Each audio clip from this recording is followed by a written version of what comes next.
1940 के दशक की बात है। नए नए हवाई यान आए थे। लोगों के लिए कौतूहल का विषय था। पलक झपकते ही कोई भी पायलट चील जैसी दिखने वाली वस्तु को आसमान में लेकर पहुंच जाता और हवा में गोते लगाने लगता। लेकिन समस्या पायलट के सामने थी। पायलट जब भी उस हवाई यान को स्पीड देता और वह स्पीड साउंड की स्पीड के नज़दीक पहुंचती, हवाई यान बुरी तरह कांपने लगता। तो तब तक सभी पायलट्स के मन में यह मिथक पहुंच गया कि जरूर हवा में कोई ना कोई अदृश्य दीवार है जो हवाई यान पार नहीं कर पा रहा, और वो अदृश्य दीवार की वजह से ही हवाई यान बुरी तरह कांपने लगता है। तब तक एक नए पायलट आए जिनका नाम था चक ईगर। चक ईगर अपना X-1 विमान लेकर उड़े हवा में, और जैसे ही उन्होंने हवाई यान को अपनी स्पीड दी, हवाई यान बुरी तरह कांपने लगा। लेकिन तब तक चक ईगर को समझ में आ चुका था कि धरती में लगने वाले फिजिक्स के नियम आसमान में नहीं लगेंगे। उन्होंने अपने एरोडायनेमिक के नियम बदले, स्पीड को बहुत तेज कर दिया और जॉयस्टिक को ढीला छोड़ दिया। और जैसे ही स्पीड और साउंड की विमान की स्पीड साउंड की स्पीड के नजदीक पहुंची, विमान बुरी तरह कांपने लगा। लेकिन चकीगर ने हार नहीं मानी और स्पीड को तेज गति से बढ़ाते गए, और एक बड़ा सा धमाका हुआ जिसे सोनिक बूम कहते हैं। और सोनिक बूम के साथ ही वो हवा में एक अदृश्य दीवार, जिसको साउंड बैरियर कहते हैं, वो टूट टूट चुकी थी, और वो बरसों पुराने मिथक आपके खत्म हो चुके थे। नमस्कार, मेरा नाम अंकित है और स्वागत है आपका विद्या ICS के इस यूट्यूब चैनल पर। अब ये कहानी मैंने आपको क्यों सुनाई? ये कहानी इसलिए सुनाई कि अभी अभी महीने या 1.5 महीने पहले आपका प्रारंभिक परीक्षा का रिजल्ट आया। और उस प्रारंभिक परीक्षा के रिजल्ट आने के बाद कई सारे लोग जो प्रारंभिक परीक्षा पास कर चुके हैं, वो मुख्य परीक्षा में पहुंचे। तो उनको समझ में ये नहीं आ रहा कि मुख्य परीक्षा में ऐसी क्या रणनीति अपनाएं जो आगे 2 महीने में आगे आने वाले 2 महीनों में हमारे लिए कारगर साबित हो। और इस ऊहापोह में पूरा समय निकला जा रहा है।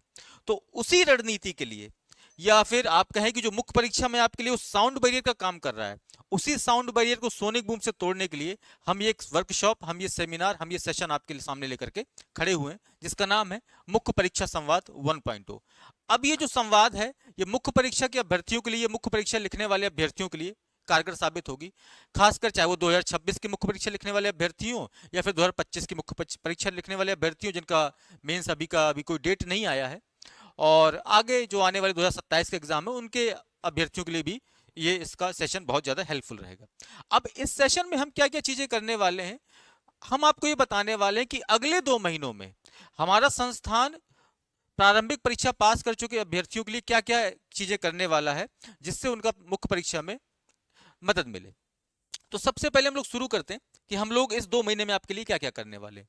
तो सबसे पहला जो इस सेशन में, हम इस सेमिनार में, या इस 2 महीने हम लोग आपके लिए करेंगे, वो है आपका गैर पारंपरिक विषयों का व्यापक एवं संपूर्ण कवरेज। अब यहां पर तो हमको पहले समझना ये पड़ेगा कि गैर पारंपरिक विषय क्या है। सबसे पहली चीज तो इसके लिए जान लेते हैं अपन पारंपरिक विषय क्या है। तो पारंपरिक विषय वो है जो आप आमतौर पर पढ़ते हैं, पूरे साल पढ़ते हैं, 3 साल पढ़ते हैं, 4 साल पढ़ते हैं, और वो विषय जो आमतौर पर आपके प्रारंभिक परीक्षा में आते हैं, चाहे वो आपका इतिहास हो, भूगोल हो, पर्यावरण हो, अर्थशास्त्र हो, विज्ञान हो, ये आपके पारंपरिक विषय हैं जो आप सालों पढ़ते हैं और प्रारंभिक परीक्षा के लिए पढ़ते हैं। लेकिन मुख्य परीक्षा का अगर सिलेबस गौर से उठा करके देखें, तो इन पारंपरिक विषयों का वेटेज तो है, लेकिन इससे ज्यादा वेटेज आपका गैर पारंपरिक विषयों का है, और हम उन विषयों पर कभी भी ध्यान नहीं देते हैं।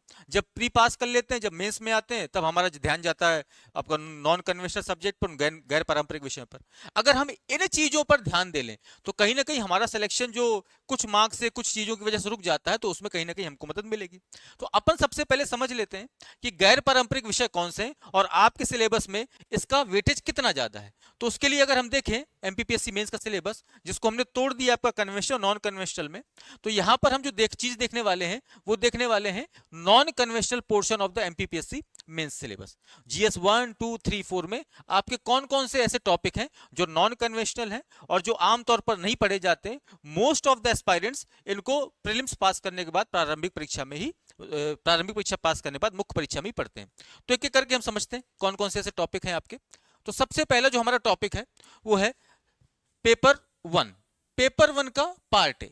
पेपर 1 के पार्ट ए में अगर आप देखें, तो पेपर 1 के पार्ट ए जो है हिस्ट्री का है, और हिस्ट्री की इस दूसरी यूनिट में, यूनिट 2 में, जो 30 मार्क्स की यूनिट है, इसमें आप देखें कि मुख्यतः आपकी जो एमपी की डायनेस्टीज हैं, उच्चकल्प, गुर्जर प्रतिहार, कलचुरी, चंदेल, परमार, तोमर, गोंड और कच्छपा घाट डायनेस्टी, ये डायनेस्टी और मध्य प्रदेश का प्री हिस्ट्री और प्रोटो हिस्ट्री, इस यूनिट से 30 मार्क्स की यूनिट है। इस यूनिट से आपका मेंस में सवाल पूछे जाते हैं और ये आपकी किस में आएगी, आपकी ये भी नॉन कन्वेंशनल में आएगी, जिसको आमतौर पर अभ्यर्थी प्रीलिम्स के बाद ही पढ़ते हैं। अगर आगे हम लोग बढ़े इसमें तो आगे देखेंगे आगे और ऐसे कौन से टॉपिक हैं। तो आगे अगर हम जाएं तो आगे हम देखेंगे कि general studies paper 1 part A history का ही पार्ट है, इसमें यूनिट 5 में आप देखें कि इसमें क्या क्या है। यूनिट 5 में आप पाएंगे कि सबसे पहला तो मध्य प्रदेश की जो प्रिंसली स्टेट्स हैं, जैसे गोंडवाना, बुंदेली, बघेली, होलकर, सिंधिया, भोपाल, अभी ये आपके एक पॉइंट है। दूसरा आप देखेंगे कि अपने एमपी में जितने भी ट्राइबल हीरोज रहे हैं उनके संघर्ष की कहानी है, जिसमें हमको इस यूनिट में पढ़नी पड़ती है, खासकर खाज्या नायक, भीमा नायक, टांटिया भील, गंजन सिंह कोरकू, बादल भुई और पेमा फाल्य। तो ट्राइबल हीरोज जो भी रहे, ये स्वाधीनता संग्राम में जो भी ट्राइबल हीरोज का योगदान रहा है उनके बारे में हमको पढ़ना पड़ता है। और यूनिट 5 है, ये भी कुल आपकी 30 मार्क्स की है और इस पर भी ध्यान अभ्यर्थियों का आमतौर पर प्रारंभिक परीक्षा के बाद ही जाता है। अगर थोड़ा और हम आगे बढ़े इसमें तो अगर हम देखें जनरल स्टडीज पेपर 1 का पार्ट बी ज्योग्राफी, अब पार्ट बी किसका है, आपका ज्योग्राफी का है। तो पार्ट बी हम क्या देखेंगे, पार्ट बी में हम देखेंगे कि इसमें आप देखें यूनिट 4, तो यूनिट 4 आपकी किसकी, डिजास्टर एंड टेक्निक्स। ये यूनिट आपकी डिजास्टर मैनेजमेंट और टेक्नोलॉजी से रिलेटेड है। ये कभी भी परीक्षार्थी प्रारंभिक परीक्षा में नहीं पढ़ता है। वो जो यूनिट मैंने आपको हिस्ट्री में बताई वो तो यदा कदा कभी कभी देख भी लेता है, लेकिन ये यूनिट तो पूरी तरह से परीक्षार्थी पूरा मेंस पर ही पढ़ता है। इसमें आप देखें तो इसमें क्या है आपका, इसमें सबसे पहले तो डिजास्टर और उसके मैनेजमेंट की कहानी, अर्थक्वेक, सुनामी, ये सब कैसे आता है, इसका सॉल्यूशन क्या है, और दूसरा इसमें टेक्नोलॉजी जैसे जीआईएस, जीपीएस, इन सब की बातें। तो ये भी आपका मुख्य परीक्षा में पढ़े जाते हैं, तो ये टॉपिक भी आपका नॉन कन्वेंशनल में ही आएगा।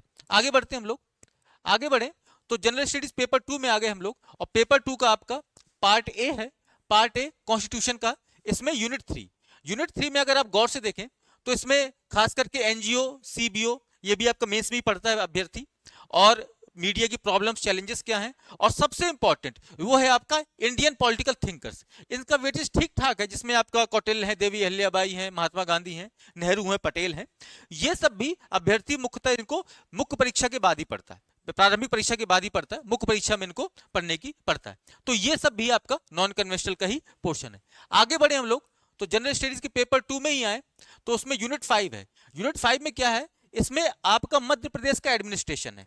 अगर मध्य प्रदेश के एडमिनिस्ट्रेशन में वैसे अब इसको एस्पायरेंट्स जो हैं वो प्रीलिम्स भी पढ़ते हैं, लेकिन मेंस में कुछ ज्यादा डिटेल में डिमांड करता है आपका, जैसे कि role of collector, role of chief secretary, secretariat, तो डिटेल में मेंस में आपसे आंसर चाहता है। जो प्रीलिम्स के फैक्ट हैं आपके वो उसमें काम नहीं आते हैं कि आर्टिकल बता दो या फिर कौन है चीफ सेक्रेटरी, ये सब चीजें पूछता है प्रीलिम्स में, वो मेंस में नहीं पूछता है। मेंस में आपसे चीफ सेक्रेटरी के रोल पूछेगा, रोल ऑफ द कलेक्टर पूछेगा, इनके फंक्शंस पूछेगा, इनके अपॉइंटमेंट्स पूछेगा, थोड़ा डिटेल में आपको पढ़ना पड़ता है। तो ये आपकी यूनिट 5 जो जनरल स्टडीज पेपर 2 के यूनिट 5 है, ये पूरी की पूरी आपकी मध्य प्रदेश के एडमिनिस्ट्रेशन से संबंधित है, और ये भी आपके लिए कहीं ना कहीं बहुत ज्यादा इंपॉर्टेंट है। थोड़ा और आगे बढ़े हम लोग तो हम लोग देखते हैं general studies paper 2 part B sociology. अब यहां पर इस general studies paper 2 part B sociology, इसमें आप देखें तो इसमें ये पार्ट पूरा पेपर 2 का पार्ट बी सोशियोलॉजी, ये पूरी की पूरी पूरा का पूरा पार्ट ही आपका 150 मार्क्स का है, और पूरा का पूरा पार्ट ही किसमें आएगा, आपका नॉन कन्वेंशनल में आएगा। इसमें भी 30-30 मार्क्स की 5 यूनिट है, क्योंकि सोशियोलॉजी की कोई भी टॉपिक अभ्यर्थी कभी भी प्रीलिम्स में नहीं पढ़ता और आमतौर पर भी नहीं पढ़ता, तो पूरा का पूरा 150 मार्क्स का ही किसमें आएगा, आपका ये नॉन कन्वेंशनल में आएगा। इसमें भी टोटल आपकी कितनी यूनिट है, तो टोटल आपकी 5 यूनिट है, ठीक है, unit 1, unit 2, unit 3, unit 4, unit 5, ठीक, ये पूरी की पूरी आपकी यूनिट है। इसके आगे बढ़े हम लोग तो आगे आते हैं जनरल स्टडीज पेपर 3। पेपर 3 में पार्ट ए है आपका इकोनॉमिक्स। इकोनॉमिक्स में आप देखें तो जो यूनिट 5 है जिसमें आपका स्टैटिस्टिक्स है, डेटा एनालिसिस है और प्रोबेबिलिटी है, ये भी आपका मेंस का ही स्पेशल टॉपिक है, प्रीलिम्स में नहीं आता है, तो ये भी अभ्यर्थी आपका प्रीलिम्स के बाद ही पढ़ना इसको स्टार्ट करता है, ठीक, तो ये भी आपका किस में आएगा, ये भी आपका नॉन कन्वेंशनल में ही आएगा, ठीक, ये भी आपका नॉन कन्वेंशनल में ही आएगा। ठीक, आगे बढ़ते हैं हम लोग, अगर आगे बढ़ के देखें तो जनरल स्टडीज का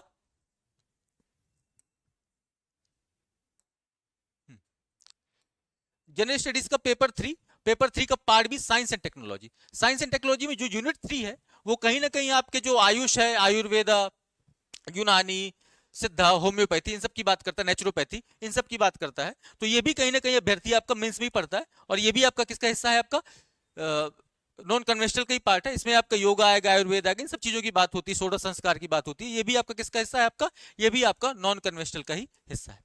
आगे बढ़े हम लोग, तो आगे देखेंगे यूनिट 4। यूनिट 4 अब यूनिट 4 में आप देखिए, ये भी पेपर 3 के पार्ट बी का, ये साइंस एंड टेक का ही पार्ट है। इसमें आप देखेंगे कि जो यूनिट 4 है, ये पूरी की पूरी आपकी 30 मार्क्स की है, और इस 30 मार्क्स में कुछ नहीं है, सिर्फ हेल्थ पॉलिसीज की ही चर्चा की गई है। तो इन हेल्थ पॉलिसीज को भी लोग आमतौर पर प्रीलिम्स के बाद ही पढ़ते हैं, और ये भी आपका किसका हिस्सा है, नॉन कन्वेंशनल का ही हिस्सा है।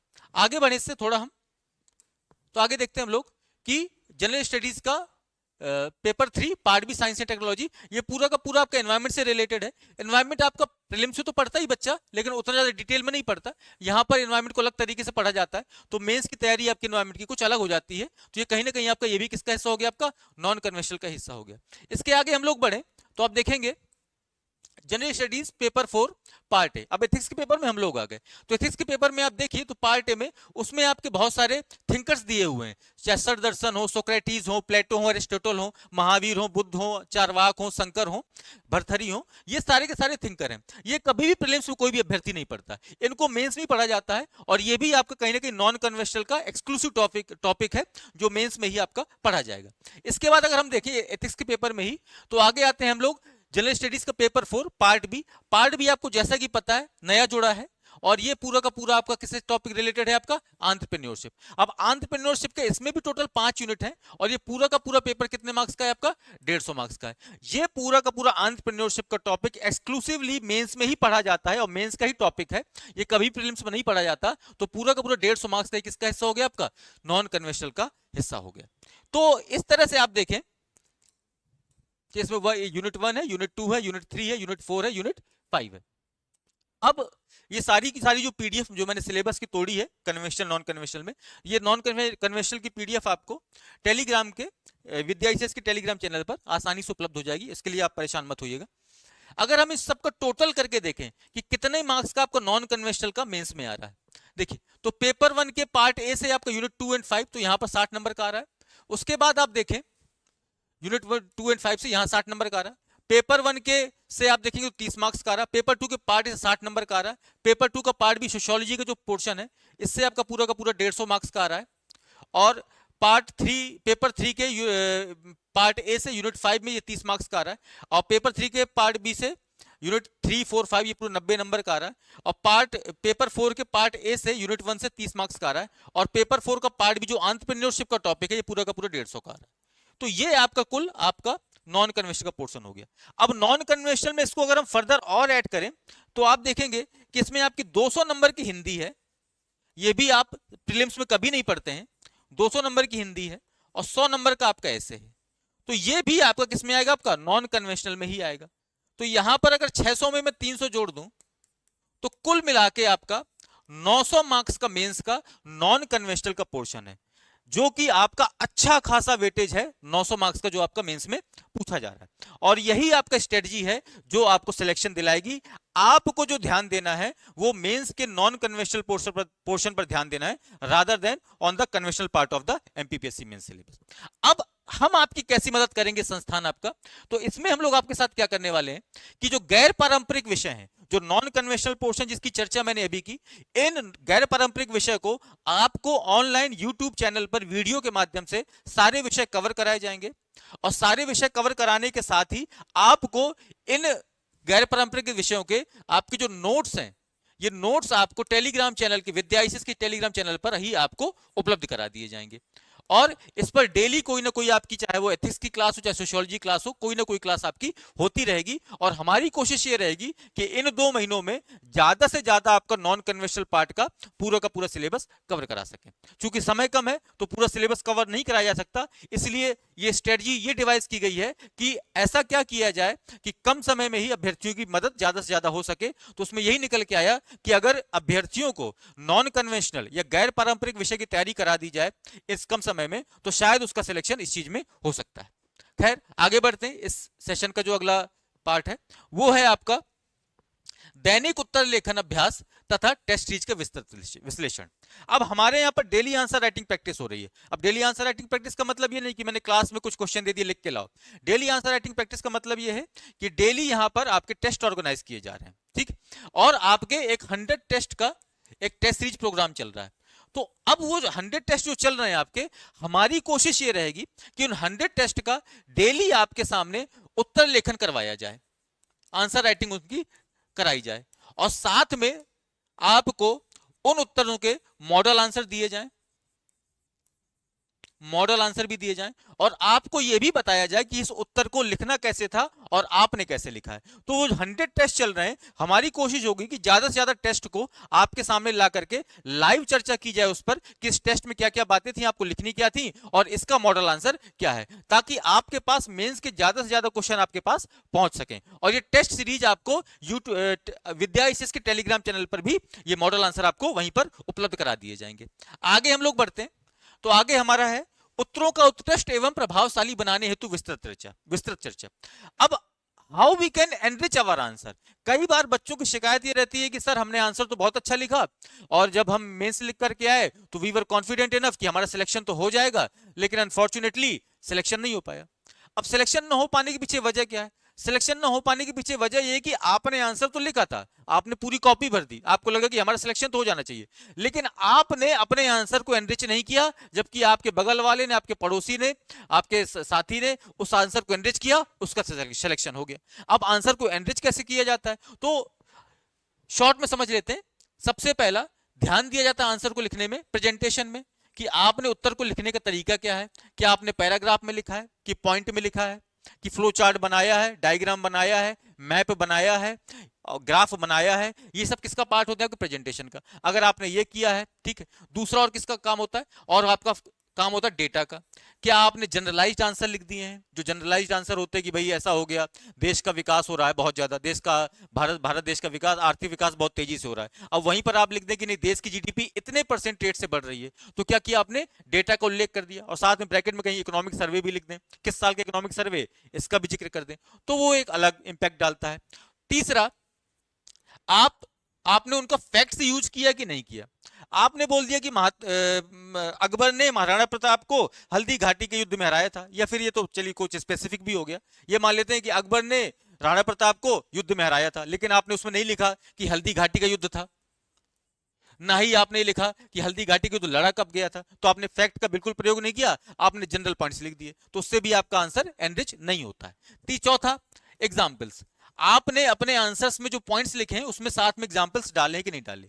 तो जब आप इन सारी चीजों पर ध्यान देते हैं तो कहीं ना कहीं ये सारी चीजें आपके आंसर को बहुत ज्यादा एनरिच करती हैं। जब आंसर एनरिच करती हैं तो जो आप पहले एवरेज लिख रहे थे, अब एवरेज से थोड़ा अच्छा आपका आंसर लगता है, और यही आपकी चीजें क्या कर जाती हैं? सिलेक्शन कराती हैं। तो हमारा इस सेशन में ये पूरा जो प्रोग्राम है, इस प्रोग्राम में, इस मॉड्यूल में हमारी कोशिश क्या रहेगी कि आपको ये सिखाना कि आप अपने उत्तर को एनरिच कैसे करें।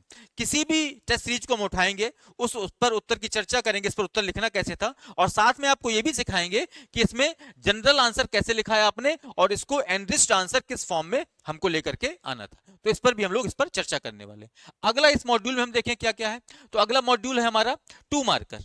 2 मार्कर का संपूर्ण कवरेज। अब 2 मार्कर का संपूर्ण कवरेज क्या है? 2 मार्कर बहुत ही रैंडम टॉपिक है।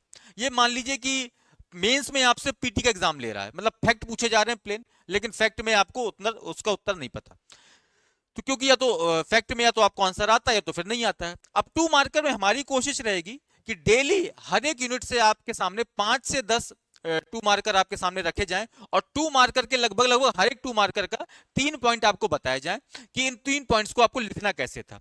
तो आपके सामने डेली 10 2 मार्कर हम लेकर जाएंगे हर एक यूनिट से, और उनके 3 पॉइंट्स भी आपके सामने यहीं पर चर्चा करेंगे, और इसका जो आपका मॉडल आंसर है, ये 2 मार्कर का जो पीडीएफ है, ये आपको टेलीग्राम चैनल पर भी उपलब्ध होगी। तो हमारी कोशिश रहेगी जो 50 से 60 दिन आपके बचे हैं उसमें मैक्सिमम 2 मार्कर आपके कवर हो जाएं, ताकि जब भी कोई आप वहां पर 2 मार्कर एग्जाम में देखें तो उसमें आपको ज्यादा घबराने या परेशान होने की जरूरत ना पड़े। आपने अगर प्रैक्टिस की होगी हमारे साथ में तो आप 2 मार्कर आपके बन जाएंगे। तो 2 मार्कर अच्छा खासा वेटेज रखते हैं, और 2 मार्कर को लाइटली नहीं लेना चाहिए। तो हमारी कोशिश डेली यही है कि हर एक यूनिट से आपका डेली आपके सामने 10 2 मार्कर रखे जाएं, और उन 3 पॉइंट्स पर भी, 3 स्पेसिफिक और रेलेवेंट पॉइंट्स पर भी आपके सामने चर्चा की जाए। चलिए आगे बढ़ते हैं। आगे इस मॉड्यूल में क्या है हमारे सामने, तो आगे इस मॉड्यूल में मुख्य परीक्षा में समसामयिक विषयों का समग्र एवं समावेशी कवरेज। अभी मैंने बताया कि जब मुख्य परीक्षा में आप उत्तर लिखने जाते हैं तो एक होता है जनरलाइज्ड आंसर, एक होता है आपका डेटा रेलेवेंट आंसर, ठीक है। तो अब इसमें क्या है कि मुख्य परीक्षा में आप लोग बहुत सारे फैक्ट पढ़ते हो, डेली अखबार में पढ़ते हो या कहीं पर कोई मैगजीन में पढ़ते हो, तो आप उस फैक्ट को, उस डेटा को आप अपने मेंस के आंसर में कैसे लेकर के आओगे, कैसे लिखोगे। तो वो कोशिश हमारी रहेगी कि मुख्य परीक्षा के वो फैक्ट, वो डेटा आपको देना जो आप फला यूनिट में या फला पेपर में यूज कर सकते हो, खास करके इकोनॉमिक्स के पेपर में। तो वो हमारी कोशिश रहेगी कि मुख्य परीक्षा में जो करंट अफेयर्स है उसको कैसे इंक्लूड करें और उसका पीडीएफ हम आपको कैसे दे पाएं कि इसको मुख्य परीक्षा में इस जगह पर यूज करना था। ये हमारी कोशिश रहेगी इस पूरे के पूरे 2 महीने के मॉड्यूल में।